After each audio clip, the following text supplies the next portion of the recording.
Hello mambo, karibu jikoni tupike bajia za unga wa dengu. Nimetumia mboga za majani kwa kupika bajia hizi, sijaweka viazi wala carrot. Basi ikiwa wewe ni mgeni hapa, tafadhali sana na kuomba ndugu yangu usisahau kusubscribe, pia like hii video, inasaidia sana ukuaji wa channel yangu, na pia usiache kuniachia comment yako hapo chini. Basi tuangalie moja kwa moja vipi tunatayarisha pishi hili tamu na zuri kabisa. Katika bakuli lako weka spinach yako ulioikata ndogo ndogo. Unaweza ukatumia mboga za majani zozote ulizonazo. Na baada ya hapo weka kotimiri ama dania ama giligilani. Kisha weka vitunguu vyako ulivyovikata vidogo vidogo. Na baada ya hapo weka unga wako wa dengu kama unavyoona hapo katika video. Na baada ya kuweka unga wa dengu utaweka baking powder kiasi cha kijiko kimoja cha chai, usizidishe kiasi hicho.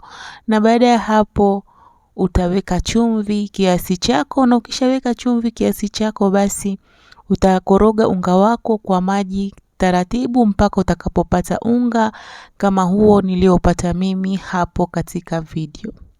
Na pia nakuomba sana usiache kunifollow Instagram, natumia Najla's Kitchen. Naombeni sana munisaidie channel yangu nayo pia ipate kukua. Koroga unga wako kwa maji kama unavyoona hapo katika video.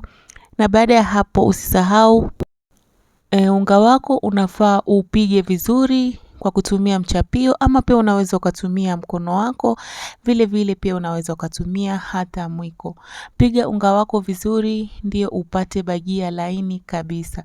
Ukishamaliza kupiga unga wako basi tayarisha mafuta yako, na baada ya hapo choma bajia zako kwa moto mdogo mdogo. Hakikisha moto wako sio mkali ili bajia zako zipate kuiva mpaka ndani. Ni bajia tamu sana na ziko healthy kabisa kama unavyoona hapo katika video. Basi bajia zako zikishaanza kuumuka kwa juu, zigeuze ili zipate rangi nzuri. Kisha baada ya hapo utatoa bajia zako na uendelee kupika zingine hivyo hivyo kama unavyoona hapo katika video.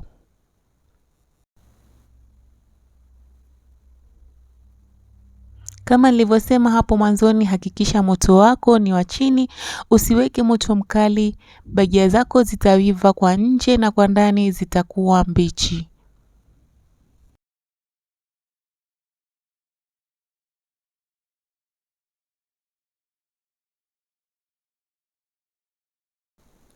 Kama unavyoona hapo bajia zetu zimeshawiva na zimetokezea crunchy na ni tamu sana kama hivyo unavyoona hapo katika video.